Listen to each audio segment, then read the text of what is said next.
Episode की starting में हमें दिखाया गया है कि किस तरह से हैनली अभी भी सोच रहा होता है कि ये बंदा स्टेज फाउंडेशन इस्टेब्लिशमेंट प्रैक्टिशनर है, फिर भी ये काफ़ी ज़्यादा कमज़ोर लग रहा है।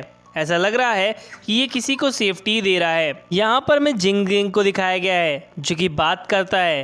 तभी हमें पता चलता है कि वो 5 एलिमेंट्स को यूज़ करने वाला है और एक एलिमेंट उसके अंदर ही था, जिस पर वो कहता है कि मैंने उन सभी लोगों को, उन सभी के अंदर से उन एलिमेंट्स को निकाले थे।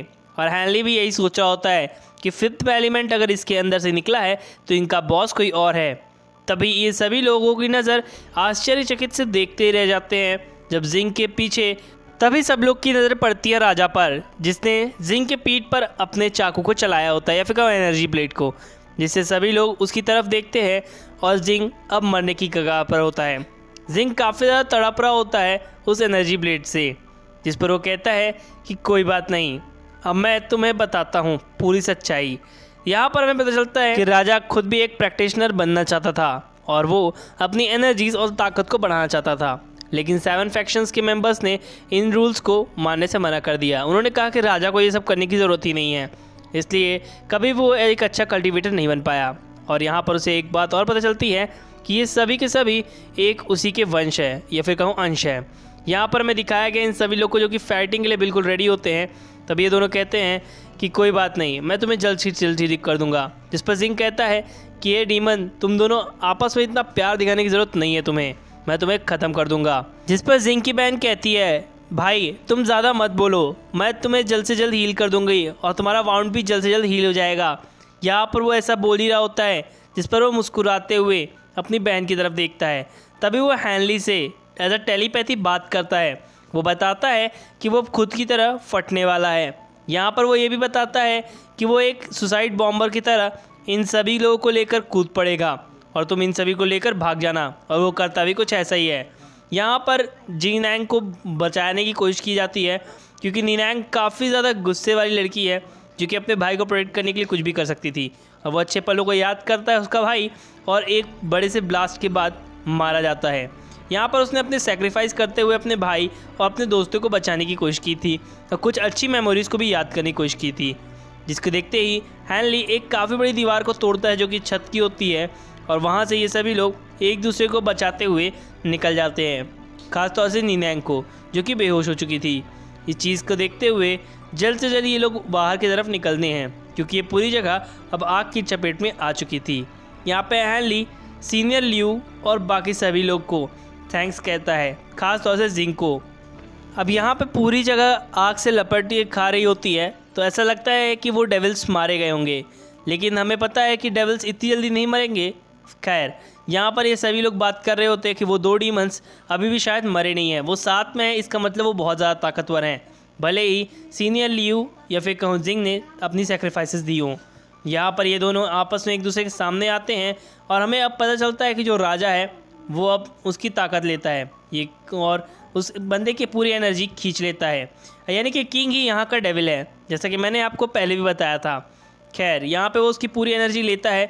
उसी दौरान हैनली उन पर अटैक करता है अपने बॉम्ब वाले तालिस्मान के साथ। यहाँ पे बॉम्ब तालिस्मान अंदर की तरफ घुसने की कोशिश करता है और एक ब्लू कलर की ब्लास्ट होता है, जिसको देखते हुए हैनली जल्द से जल्द एक उड़ने वाला ऑब्जेक्ट बनाता है और वहाँ से ये लोग जल्द से जल्द निकलने वाले होते हैं क्योंकि वेइनैंग जो होती है वो काफ़ी ज़्यादा गुस्से में होती है और उन्हें मारना चाहती थी, लेकिन अगर गुस्से में कोई भी काम कर जाए तो बिगड़ सकता है। खैर यहाँ पर उस राक्षस को दिखाया गया या फिर किंग को, जो कि अपने असिस्टेंट का पूरा एनर्जी निकाल लेता है। अब यहाँ पे 5 एलिमेंट्स को दिखाया गया जिन 5 एलिमेंट्स की ताकत को भी वो यूज़ कर लेता है। और यहाँ पास से वो लोग जब निकल रहे होते हैं वो कहते हैं कि वो बंदा काफ़ी ज़्यादा तेज़ है, वो हमारा पीछा करेगा, इसलिए तुम लोग जल्द से जल्द जाओ और उस चीज़ को रोक दो। यहाँ पर वो भी बताता है कि जल्द से जल्द तुम्हें जाना होगा और इस शील्ड को क्रिएट करना होगा जिससे 7 फैक्शंस ऑफ मेंबर्स में भी कुछ लोग बचे रहें, जिसके बाद वे तीनों निकल जाते हैं। हैनली वहीं पर रहता है और फाइट करने वाला होता है उस डीमन के साथ, या फिर कहूँ किंग डीमन के साथ, जहाँ पर वो उसके ऊपर अटैक भी कर देता है। यहाँ पर दिखाया गया है कि जो कि काफ़ी ज़्यादा बातें करते हैं ये दोनों और कहते हैं कि तुम मेरा रास्ता नहीं रोक सकते हो और काफ़ी ज़्यादा अकेले हो तुम, अब तो तुम इस चीज़ के लिए प्रिपेयर भी नहीं होगे। खैर यहाँ पर हैनली अटैक कर देता है और ये अटैक होता है ब्लैक ड्रैगन स्पीयर का, जहाँ पे दोनों इंस्ट्रूमेंट आपस में जुड़कर एक काफ़ी बड़ा वेपन बना लेते हैं। लेकिन ये जो डीमन होता है काफ़ी ज़्यादा ताकतवर होता है, इसलिए वो उन सभी चीज़ों को तोड़ कर रख देता है, जिस पर वो डीमन काफ़ी नज़दीकी से हैनली के पास से बचता है और हैनली उसे लगभग मारने ही वाला होता है, क्योंकि अब यहाँ पर डीमन की ताकत काफ़ी ज़्यादा बड़ी है, क्योंकि उसने 5 एलिमेंट्स के पावर को एब्जॉर्ब किया है।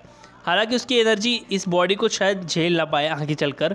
अब यहाँ पर वो ये भी बताता है कि जो तुमने नाम देखे थे आज तक सभी पिलर्स पे, वो एक्चुअली मेरे द्वारा ही लिखे गए होते हैं और वो सब लोग मेरा एक ज़रिया होते हैं मेरे एम्बिशंस को पूरा करने के लिए। यानी कि उन एम्बिशंस को पूरा करने के लिए एक वो ब्रिज हैं जिनको भी मैंने मारा है, उनका नाम उस जगह पर या फिर उस पत्थर पर लिखा है। तो यहाँ पर ये भी रिवील करता है वो एक्चुअल में उसने ये चीज़ इसलिए की थी क्योंकि 7 फैक्शन उसे कभी भी इस पावर का लेवल का यूज़ नहीं करने देती, इसलिए उसने ब्लड डीमन ट्रांसफॉर्मेशंस का यूज़ किया और ख़ुद को पावरफुल बनाया, जिससे वो 7 फैक्शंस के नियम को ख़त्म कर सके और वो लोकर हुकुम कर सके। जिस पर हैनली कहता है कि ऐसा करना बेवकूफ़ी होगी क्योंकि ह्यूमन कोई भी स्लेव नहीं है। जिस पर वो कहता है बातें बहुत हो गई, अब फाइट करते हैं क्योंकि तुम मुझे गुस्सा बहुत दिला रहे हो। हैनली उस पर अटैक करता है और हैनली वहाँ से भाग जाता है। अब यहाँ पर मैं किंग को दिखाया गया है जो कि काफ़ी ज़्यादा गुस्से में होता है और इधर उधर देख रहा होता है, जिसके बाद ये एपिसोड यहीं पर एंड होता है। गाइस अगली एक्सप्लेनेशन में काफ़ी जल्द लेके आने वाला हूँ। अगर आपको मेरी ये एक्सप्लेनेशन अच्छी लगी हो तो प्लीज़ चैनल को ज़रूर सब्सक्राइब करना और जो मेरे न्यू चैनल है उसे ज़रूर जाके सब्सक्राइब कीजिए, क्योंकि वहाँ पे मैं मूवीज़ लाता रहता हूँ। शायद मैं अगली मूवी जल्द से जल्द लाने की कोशिश करूँगा, मॉर्बियस, जो कि मार्वल की अभी अभी रिलीज़ हुई है। उसकी एक्सप्लेनेशन सुनने के लिए आप लोग बिल्कुल रेडी रहिए। And thank you, loving to all.